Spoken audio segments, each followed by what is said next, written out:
आज का अपना टॉपिक है अलाउद्दीन खिलजी।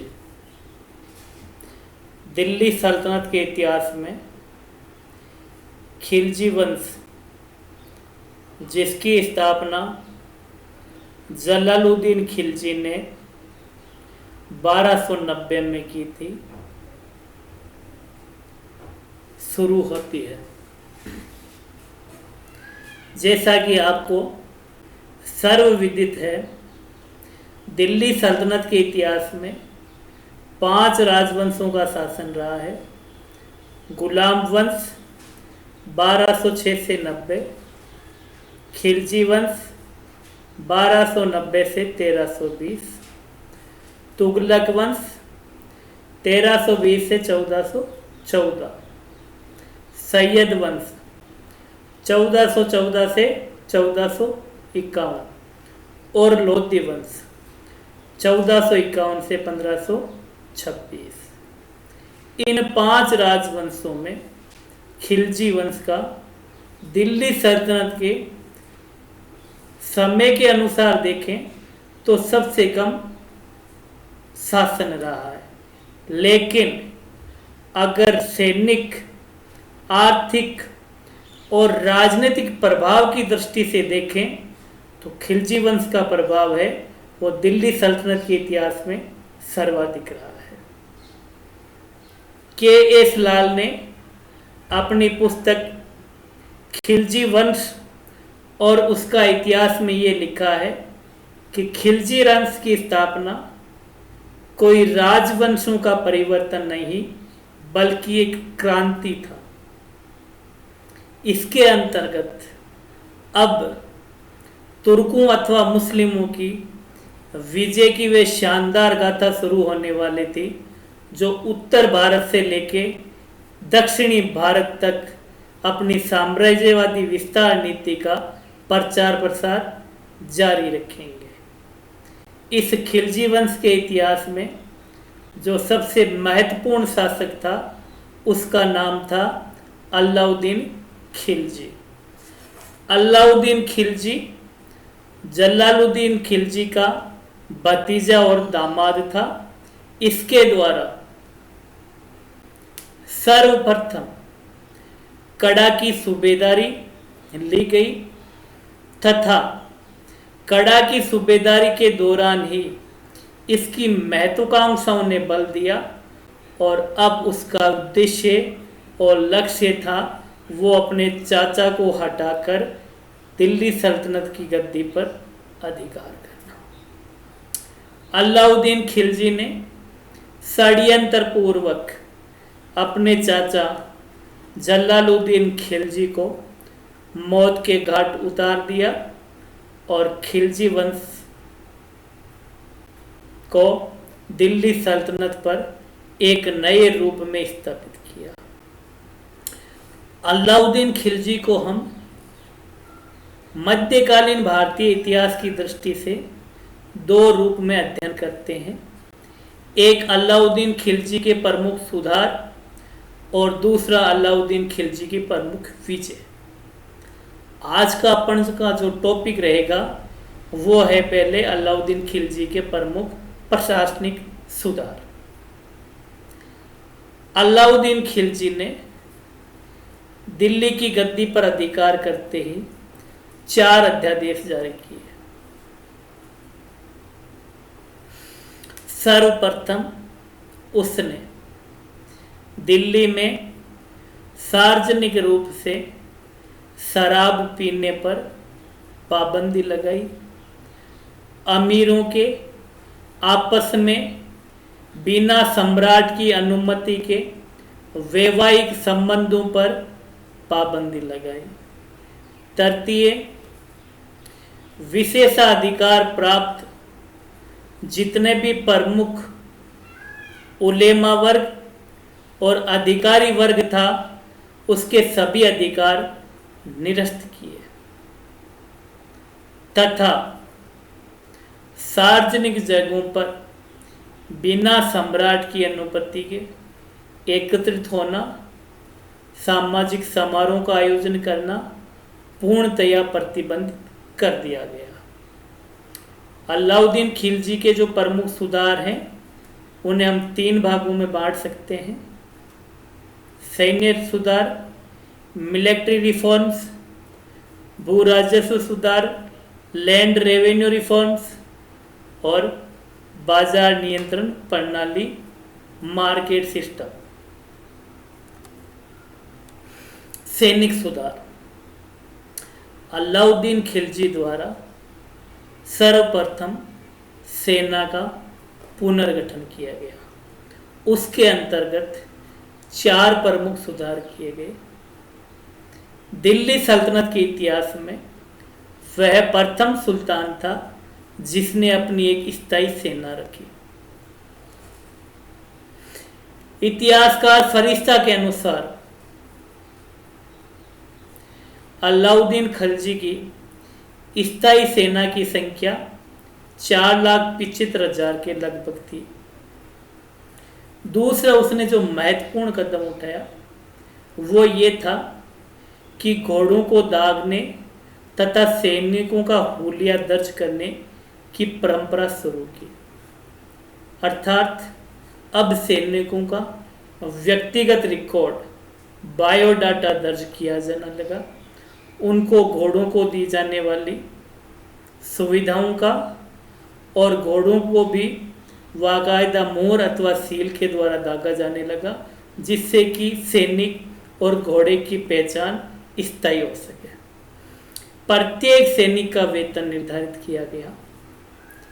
नियमित घुड़सवार जिसे मस्तब कहा जाता था, उसका वेतन था 234 टका वार्षिक। इसी के साथ अगर नियमित घुड़सवार दुअस्पा अर्थात उसके पास एक घोड़ा अतिरिक्त है, एक्स्ट्रा है, तो उसके लिए 78 टका वार्षिक अन्य घोड़े के खर्चे के लिए दिया जाता था। इन घुड़सवारों को राजकोष से नकद वेतन दिए जाने की प्रथा शुरू की गई और दिल्ली सल्तनत के इतिहास में यह सबसे महत्वपूर्ण क्रांतिकारी परिवर्तन था, जिसमें एक परमानेंट सेना का गठन किया गया और घुड़सवारों को नकद देने की व्यवस्था शुरू की गई।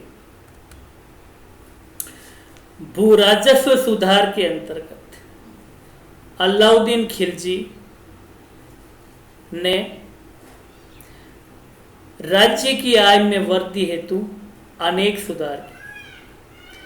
इसके पीछे जो मुख्य वजह थी भू राजस्व सुधार की, वो ये थी कि ये जो इसकी विशाल स्थायी सेना है, अपने साम्राज्य की विस्तार की जो इसकी योजना है, उसको कार्य रूप असली जामा पहनाने के लिए भू राजस्व सुधार एक अनिवार्य आवश्यकता थी। इसी के लिए उसने उससे पहले जितने भी विशेषाधिकार वर्ग हैं उनके सभी अधिकार समाप्त किए। भू राजस्व वसूल करने वाले अधिकारी, चाहे वे खूत, मुकद्दम, चौधरी अर्थात रेवेन्यू कलेक्ट करने वाले ग्रामीण अधिकारियों के विशेषाधिकार बिल्कुल समाप्त कर दिए। छोटे बड़े सभी किसानों को एक समान दर से भूमि कर चुकाने की व्यवस्था की गई। अब चाहे चौधरी हो, मुकद्दम हो, खूत हो अथवा आम किसान हो, उन सब से एक समान दर से राजस्व अथवा भूमि कर वसूल किया जाएगा। भू राजस्व के जितने भी अनुदान दिए गए उन सबको समाप्त कर दिया गया और सभी भूमि को खालसा घोषित कर दिया गया, अर्थात सरकारी नियंत्रण में ले लिया गया। अलाउद्दीन खिलजी के समय भूमि कर है वो 50% कर दिया गया। इससे पहले जितने भी भू अनुदान दिए जाते थे वो सब के सब रद्द कर दिए गए, जैसे कब्ज,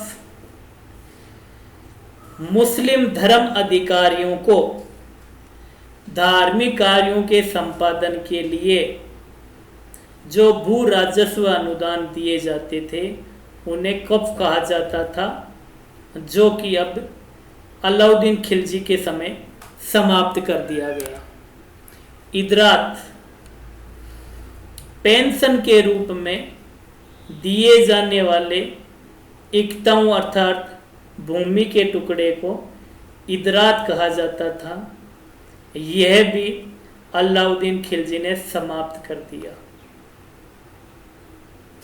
मिल्क कुतुबुद्दीन ऐबक और इल्तुतमिश के समय तुर्की सैनिकों को कैश पेमेंट अर्थात नकद वेतन की जगह जो भू राजस्व अनुदान दिए जाते थे उन्हें मिल्क कहा जाता था। अलाउद्दीन खिलजी के समय ये भी समाप्त कर दिए गए। इसके द्वारा एक महत्वपूर्ण कार्य किया गया। भू राजस्व व्यवस्था में भ्रष्टाचार को रोकने के लिए सुल्तान के द्वारा एक केंद्रीय सरकार में एक कैबिनेट मिनिस्टर की नियुक्ति की गई, जिसे दीवान मुफ्त खराज कहा जाता था। इस दीवान मुफ्त खराज का मुख्य कार्य भू राजस्व अधिकारियों के रिकॉर्ड की जांच करना तथा उसमें भ्रष्टाचार पाए जाने पर उन्हें दंडित करना। इसके अलावा अलाउद्दीन खिलजी का जो मुख्य सुधार है उसे हम बाजार नियंत्रण प्रणाली अथवा मूल्य निर्धारित नीति के नाम से भी जानते हैं। समकालीन इतिहासकारों में जियाउद्दीन बर्नी, जिसने तारीख फिरोजशाही नामक एक ग्रंथ की रचना की, जिसमें अलाउद्दीन खिलजी की इस मार्केट पॉलिसी का विस्तृत वर्णन किया है। अलाउद्दीन खिलजी के अनुसार यह व्यवस्था संपूर्ण साम्राज्य में लागू नहीं की जा सकी, बल्कि केवल दिल्ली में लागू की गई। हर एक वस्तु के लिए एक अलग बाजार अथवा मार्केट स्थापित किया गया। उस बाजार अथवा मार्केट की व्यवस्था के लिए एक अधिकारी नियुक्त किया गया, जिसे सहना ए मंडी कहा जाता था। एक सेपरेट मार्केट है, एक सेपरेट बाजार है और उसके लिए एक सेपरेट अधिकारी है जिसे सेना ए मंडी कहा जाता था। तथा इस संपूर्ण बाजार नियंत्रण प्रणाली, इस टोटल मार्केट पॉलिसी सिस्टम को देखने के लिए, संपूर्ण बाजार नियंत्रण प्रणाली को नियंत्रण करने के लिए एक केंद्र में दीवान रियासत नामक अधिकारी की नियुक्ति की गई। अर्थात जो सहना मंडी नामक अधिकारी है वो रिपोर्ट दीवान रियासत को देते थे। इसके अलावा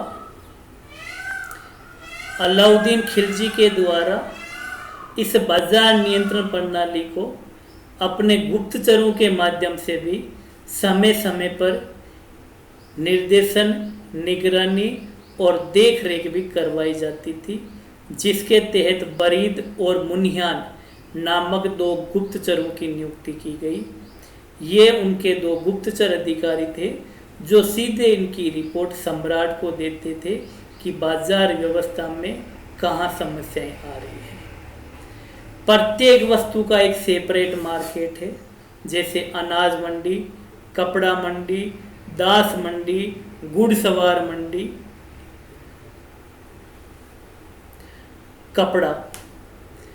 कपड़ा बाजार में सप्लाई के लिए छोटे व्यापारियों को मेडिएटर की भूमि में रखा गया, अर्थात वह सीधे केंद्रीय दीवान रियासत विभाग से पैसा लेकर इस मार्केट में एक निर्धारित कमीशन प्राप्त करके वस्तुओं की सप्लाई करेंगे, वस्तुओं की आपूर्ति करेंगे।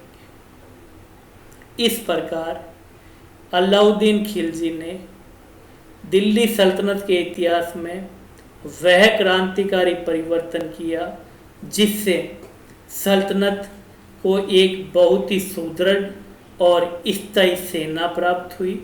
हालांकि यह बाजार नियंत्रण प्रणाली अलाउद्दीन खिलजी की मृत्यु के बाद ही समाप्त हो गई, अर्थात खिलजी वंश की जो क्रांतिकारी परिवर्तन और नीतियां थी वो अलाउद्दीन खिलजी के साथ ही समाप्त हो गई थी।